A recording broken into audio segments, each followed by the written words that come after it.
saya merespon dan mungkin ada muatan sedikit bertanya ya. Pada poin 7 di situ dikatakan menjiplak pemikiran orientalis dan tokoh non aswaja. Itu kan kesannya kalau tokoh non aswaja itu otomatis apa namanya ya, tertolak begitu ya. Tapi kita ketahui bahwa mereka itu sampai ke Iran ya, ke Syekh Mahdi Rojai untuk meminta testimoni lah begitu. Itu kan nampaknya ada kontradiksi begitu ya. Gimana ya Imam merespon itu?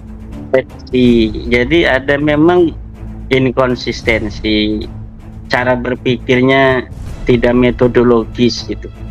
Cara memberikan apa namanya itu sanggahan tidak metodologis. Kalau metodologis, mereka tidak akan membuat kalimat non aswaja itu, karena kitab-kitab nasab termasuk Tuhfatul Azhar itu di abad ke-11 yang menyebut Balawi itu adalah orang Syiah. Jadi kalau misalnya tidak digunakan itu kitab Tuhfatul Azhar, kurang dong tuh yang menyebut nama Alwi itu di abad 11, nggak ada itu. Berarti hanya satu kitab Tuhfatul Talib saja. Saya belum meneliti apakah Samarqandi juga ini jangan-jangan dia Syiah juga. Kalau misalnya Syiah juga nggak ada berarti sama sekali yang menulis nasabnya Balawi. Jadi di dalam nasab dan sejarah itu tidak perlu ada aswaja, non aswaja. Dalam kebenaran, siapa saja yang membawa dalil kebenaran akan agama Allah ini kita terima, walaupun dia bukan aswaja. Coba lihat, hari ini saya kirimi sebuah tulisan Mbah Hasyim Asy'ari, Al-Mawa'id Asy-Syaikh Hasyim Asy'ari. Itu siapa yang merawat? Perpustakaan Muhammadiyah di Yogyakarta. Saya dikirimi linknya, saya dikirimi PDF-nya. Siapa yang merawat apa namanya itu sampai hari ini ada daripada nasihatnya Mbah Hasyim, Perpustakaan Muhammadiyah Yogyakarta. Nah, orang Muhammadiyah itu tidak mikir-mikir ini orang NU yang menjadi saingannya waktu zaman dulu kan. Kemudian tidak menaruhnya di perpustakaan, tetap ditaruh di perpustakaan. Kalau kita mau nyari itu di lemarinya kiai-kiai NU mungkin susah mencari mawaidnya Mbah Hasyim Asy'ari itu, karena tulisannya aja itu tulisan cetakan lama sekali. Nah, dari situlah sejarah apa namanya kebenaran dalil dari siapapun, kalau itu memang bisa diterima dengan akli, bisa diterima dengan nakli, apalagi ada ijma di sana, maka kita terima siapapun itu yang membawanya.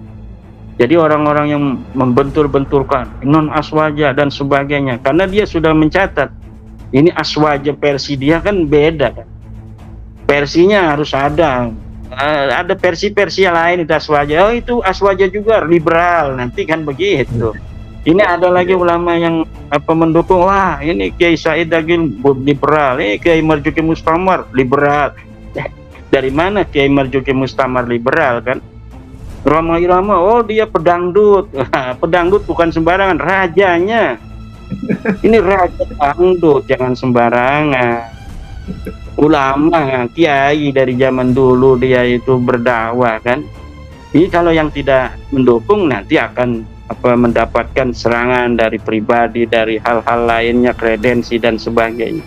Tapi kalau yang mendukung mereka dibesar-besar itu, walaupun hanya seorang TikToker itu akan dianggap ulama gitu, dibawa-bawa kemana-mana sekarang ya.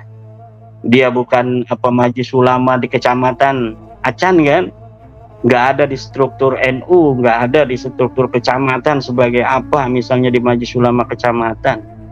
Nah, kalau misalnya ada orang yang di majelis ulama kecamatan itu berarti udah diakui itu, karena tidak mungkin sesuatu yang bersifat umum, yang bersifat sebuah jabatan strategis, misalnya komisi fatwa kecamatan gitu, itu tidak mungkin dia sembarangan untuk angkat oleh ulama. Tapi karena mendukung dia walaupun tidak tercatat sebagai pengurus MUI kecamatan, tidak tercatat sebagai ranting NU di kampungnya, dibesar-besarin hanya TikToker. Untuk apa? Karena untuk litter wage, untuk agar iklan untuk mereka. Demikian Mas Rifki.